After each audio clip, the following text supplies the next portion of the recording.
యాక్చువల్గా ఇందులో అక్యూజ్డ్ ఎవరైతే ఉన్నారో సంగు విష్ణు, ఇతనికి ఒక 20 years ఉంటాయి. ఇతని వాళ్ళ పెద్దమ్మ ఈ ఊర్లో ఉంటుంది, వేముల విలేజ్లో. సో వస్తూ పోతూ ఉంటాడు. యాక్చువల్లీ ఇతని నేటివ్ ప్లేస్ వచ్చి పల్లమర్రి.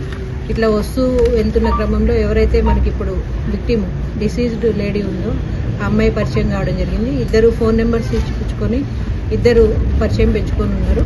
సో అదేవిధంగా మొన్న December 15వ తారీఖు రోజు మళ్ళీ వేముల గ్రామానికి ఈ విష్ణు రావడం జరిగింది.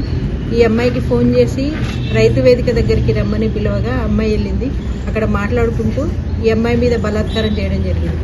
ఆ చేసే క్రమంలో ఈ అమ్మాయి స్పృహ తప్పి పడిపోయింది. ఇమ్మీడియట్గా ఈ విష్ణు ఈ అమ్మాయి బంధువైన, అంటే ఎవరైతే చనిపోయిందో ఆ అమ్మాయి బంధువైన భారతిని తీసుకుని రావడం జరిగింది. ఇద్దరు కలిసి అక్కడ నుంచి పక్కనున్న అంగన్వాడీ కేంద్రానికి తీసుకెళ్లి అక్కడ పడుకోబెట్టారు. అక్కడ నుంచి అరుణ్, అజయ్, ఈ వీళ్ళు కూడా ఈ మృతురాలి బంధువు ఉన్నాడు అజయ్. సో వాళ్ళు ముగ్గురు కలిసి మనకు లోకల్లో ఆర్ఎంపీ డాక్టర్ దగ్గరికి తీసుకెళ్లడం జరిగింది.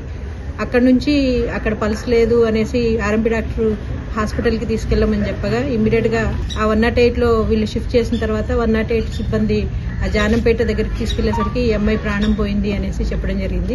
ఇమ్మీడియట్గా మళ్ళీ వీళ్ళు ఇంటికి తీసుకురావడం జరిగింది. నెక్స్ట్ డే మనకు 18వ తారీఖు ఉదయం మనకు కంప్లైంట్ ఇస్తే మనం ఇన్వెస్టిగేషన్ స్టార్ట్ చేయడం జరిగింది.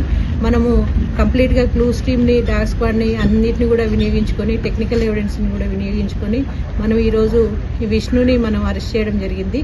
ఈరోజు ఉదయం 9 గంటల ప్రాంతంలో. ఇందులో ఈ ఎఫ్ఐఆర్లో మనం 64 BNS, 105 BNS, సెక్షన్ 325A ఆ సెక్షన్స్, SC/ST యాక్ట్ సెక్షన్స్ కూడా పెట్టడం జరిగింది. ఇది ఓన్లీ వాళ్ళ ఇద్దరి మధ్యలో ఉన్న వ్యక్తిగత వ్యవహారమే, ఏ రాజకీయాలకి సంబంధం లేదు. సో ఇది ప్యూర్గా వాళ్ళ పర్సనల్ మ్యాటర్ మాత్రమే ఈ కేసు. ఇందులో ఇతని అక్యూజ్డ్ని మనం అరెస్ట్ చేసి పంపిస్తున్నాం. ఏదైనా ఫర్దర్ ఎవరి దగ్గరైనా ఇన్ఫర్మేషన్ ఉంటే ఇన్వెస్టిగేషన్ ఇంకా కంటిన్యూ అవుతుంది. Any information if you get please forward to us so that we can continue the investigation.